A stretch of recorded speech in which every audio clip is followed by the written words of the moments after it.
My name is Jesse Marchese. I am the dramaturg of The Mystery of Irma VEP here at Diversionary Theatre. So this play, The Mystery of Irma VEP, is by Charles Ludlam. Charles Ludlam is one of the great forefathers of queer theatre in this country. He was coming of age during a time before Stonewall, when queer culture and queer life was really just starting to become visible. So he started his ridiculous theatrical company in the year 1967, 2 years before Stonewall. And he wrote plays that were distinctively queer. They utilized different elements that we see now throughout queer theater. Elements such as camp humor, drag, a sense of irony, and a perspective towards mainstream culture that and recodes what is sort of heteronormative and gives it new queer meaning, right? And this is something we see now in queer theater, from Charles Busch to Taylor Mack. We see this in the Rocky Horror Picture Show. We see this in John Waters movies or productions of Hairspray around the country. And none of those works of art would exist without Charles Ludlam and his profound influence on queer theater and a queer sensibility. Charles Ludlam's ridiculous theatrical company existed from 1967 to 1987, when he died, sadly, of AIDS. But in those 20 years, he wrote 29 plays, most of which he also performed in. So he was incredibly prolific. And these plays are all campy, filled with drag, filled with a sort of irreverent and ironic sense of humor, but they all also have a real piercing intelligence and wit. They're also very satirical of what we consider normative in culture. They are satires on heteronormativity and certain structures that queer people were left out of or reject. And so all of this work is really important. It helped to define a queer sensibility. It helped to create a genre of queer theater in this country. So Charles Ludlam wrote 29 plays in 20 years, which is incredibly prolific. But this play is his most famous play. It is produced around the world and across the country in regional theaters everywhere. I think a lot of that has to do with the resonance and relevance of the different cultural objects that he is referencing in the play. We all know Dracula and the Wolfman and that sort of, the parody of those classic Universal monster movies, the parody of this classic Gothic tradition really resonates with audiences everywhere. So this play is remarkably famous. I believe in the year 1991, this play was the most produced play in America. So this play is done everywhere, it's done all the time, and it is an important part of the queer theatrical legacy, particularly because it's not just done by queer theater companies. It's done by major regional theaters. It got an off-Broadway production by Red Bull Theater Company not too many years ago. And Red Bull is a theater that focuses on classical work by Shakespeare and his contemporaries. But they saw Ludlam as an equal to Shakespeare because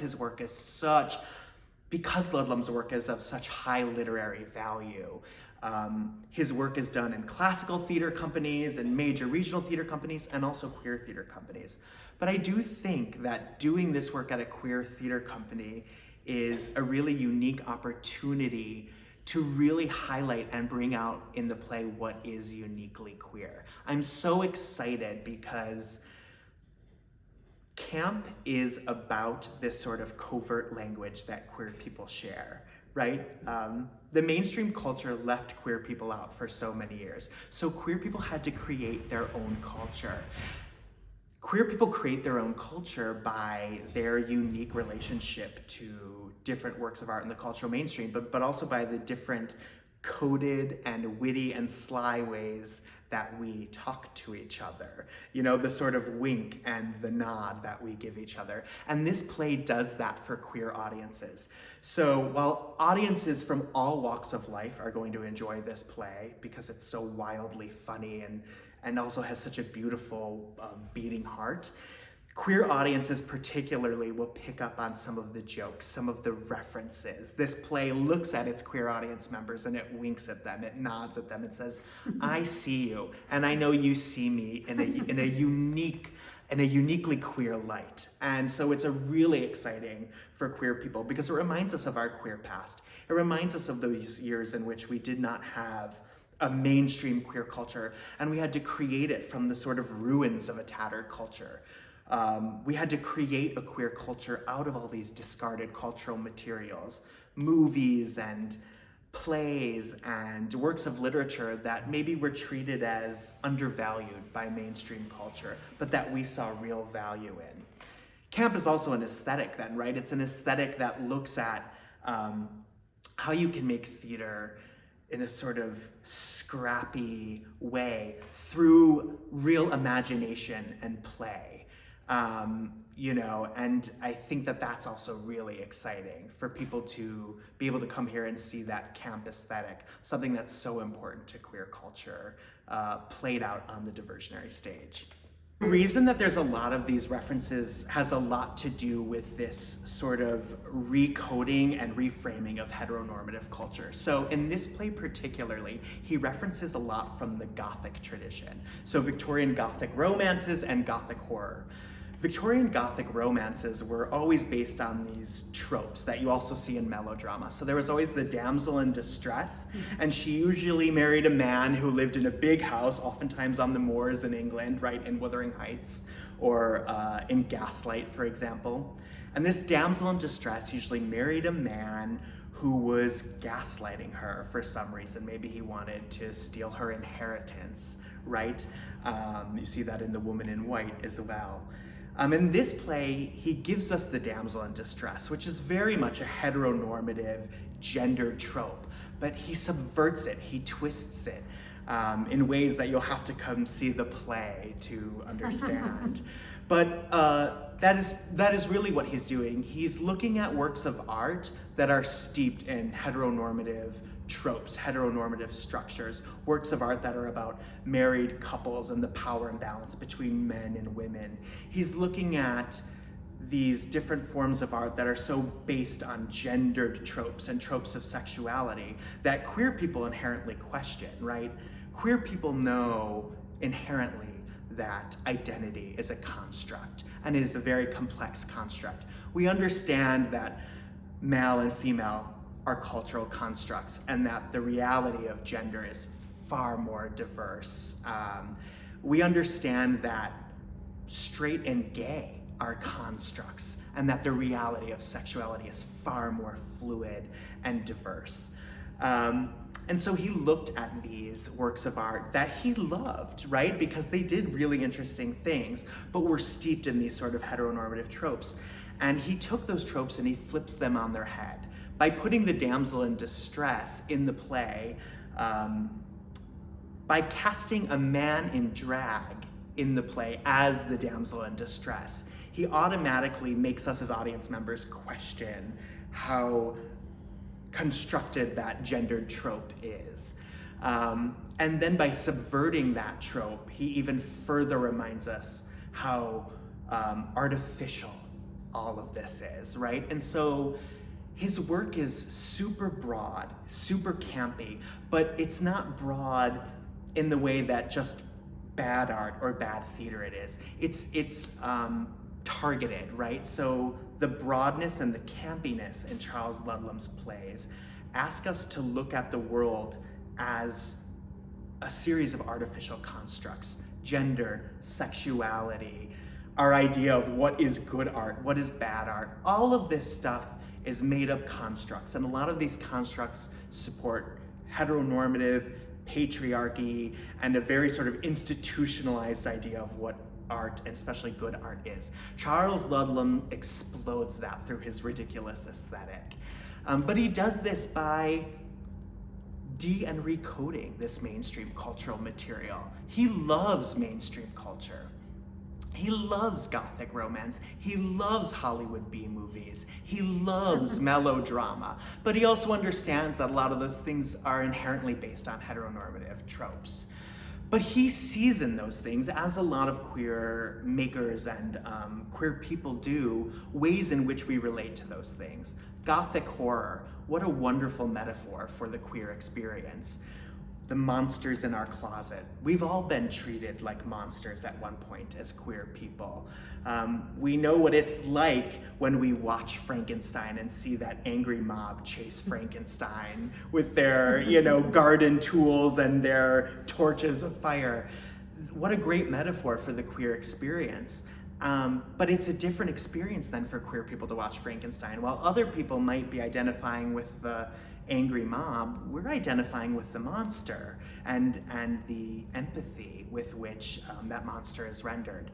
Ludlum understands this inherently, and those monsters in this play become a metaphor for identity, and they become a metaphor for the ways in which people are oppressed.